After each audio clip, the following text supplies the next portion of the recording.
Hey everyone, it's Geraldine Christie, your coach, and today I want to share with you a video that talks about some foods that really we should be avoiding. Now, I know we don't like to be told what to do or what not to do, but after studying over 100 dietary theories while I was going to school with the Institute for Integrative Nutrition, we learned a lot of different ways to eat, and we tried a lot of different ways to eat. And what I found, and what we really found through study, is that everyone is bio-individual. And what that means is what's going to work for one person may not work for someone else. And most often that's the case. There are so many of us out there and so many different ways to eat.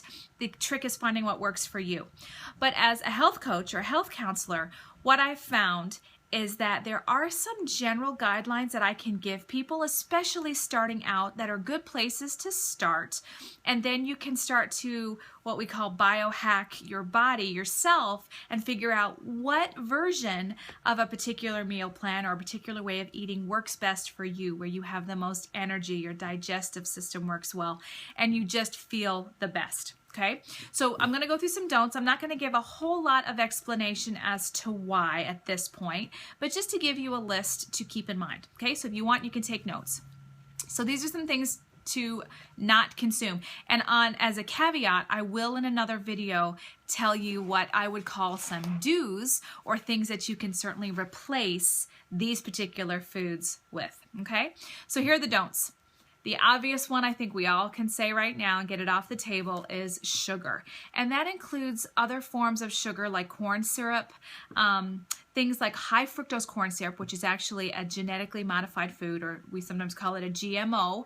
I don't even know if you can call it a food, but basically engineered food, okay?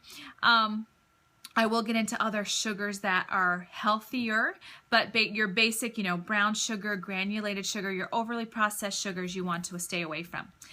Number 2, artificial sweeteners, and those can include things like sugar alcohols, anything that ends in etol, like sorbitol, xylitol, things like that. You've got artificial sweeteners like the brand name Splenda, which is sucralose, NutraSweet, Sweet and Low, I think, is aspartame. So you've got different, various different artificial sweeteners. Maltitol is another sugar alcohol. I'm trying to think of several names. I may be able to pull out a list for you guys of different artificial sweeteners, because sometimes it'll tell you there's no sugar in a food. Usually these are packaged foods, but you'll see that. And then you'll look in the ingredients, which I always tell people, you really need to focus not on the nutritional information, but the actual food list, the ingredient list, and that will tell you what's in it. And so it's a really good idea to have a really good knowledge of some sweeteners that are out there that you want to avoid. So I'll try to get you that list.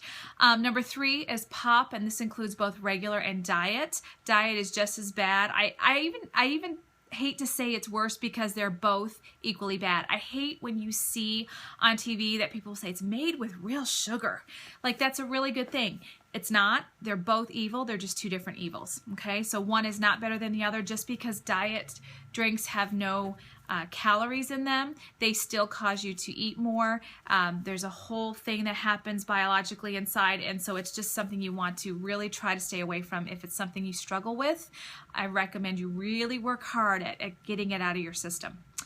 Number 4, processed foods. And these include things, not just your box like macaroni and cheese and things you find basically in the center of the grocery store, but also things you find in the freezer like your, lean cuisines and your diet frozen dinners. Everybody thinks they're doing a great job, and I will be honest and say that was something I thought was a good thing. I did that a long time myself till I learned better. So any of those packaged foods, those 100-calorie snack packs, those things, trust me guys, don't count the calories. It's looking at the ingredients. And if you have to have a degree to figure out the ingredients in your food, then it's a science experiment and not real food. Number 5, alcohol. Now I know they say, red wine once a day is good for you, but just keep in mind that alcohol actually shuts off fat loss and can be stored as sugar.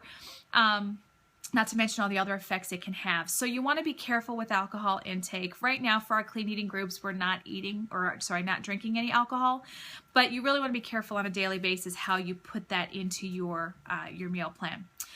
Trans fats.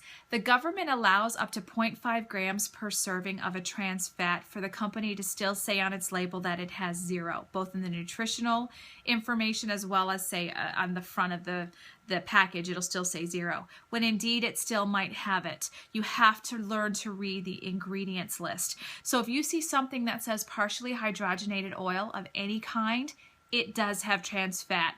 And quite often, a lot of us aren't even eating what the actual suggested serving size is, and all the company has to do is shrink the serving size on the label for it to say it has 0. So be very, very, very careful. And then the last one I'll talk to you about is industrial seed oils, and these are often touted as healthy. Things like corn oil, sunflower oil, vegetable oils, basically, safflower, grapeseed. A big one is canola oil. You really, really want to stay away from those. Those increase your level of omega-6, which can actually be poisonous in too high of levels. We need a little bit of omega-6 and 9, but we need more of omega-3. And the way Americans tend to eat, we're super high on the omega-6 and 9 levels, which is partially the reason for so much disease, because it's very inflammatory as opposed to omega-3s being an inflammatory. So you want to be very, very careful and not use those oils. Olive oil is good, coconut oil is great, and I'll get into that in another video. But really you want to stay away from those particular seed oils or vegetable oils because they're overly processed and they are just not healthy the way that we have been told they are. They are not, as it's proving. So really look to eating more whole foods, and I will get into exactly what I mean by all of that in my next video. So enjoy your day, you guys. We'll talk soon.